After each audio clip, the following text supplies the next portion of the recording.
Chapter 5 Suits by mortgagors entitled to possession 36 and 37 Vict.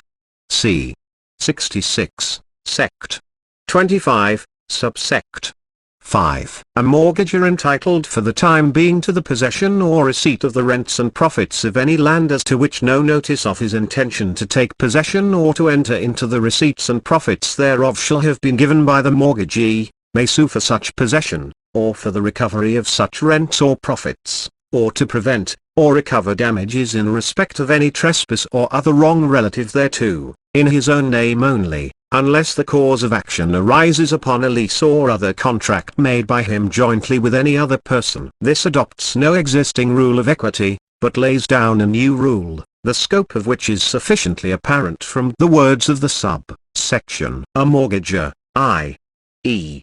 where the mortgage is a legal one, and whether the lease be prior or subsequent to the mortgage, trespass or other wrong relative thereto, i.e.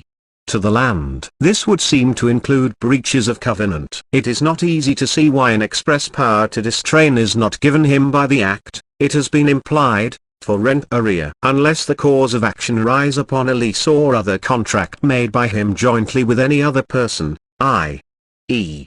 other than himself. Therefore a lease by himself and the mortgagee will be within the exception. This was not in the earlier prints of the bill, and the law in such cases will be somewhat narrowed from what it was. Hitherto a lease made by mortgagor and mortgagee was held not a joint demise, and the mortgagor might, after the mortgage money was paid off, sue in his own name. So, if in such a lease the covenants were entered into severally with the mortgagor and mortgagee, the former might have sued alone in respect of them. So, if in such a lease the covenants to pay rent and repair were with the mortgagor only,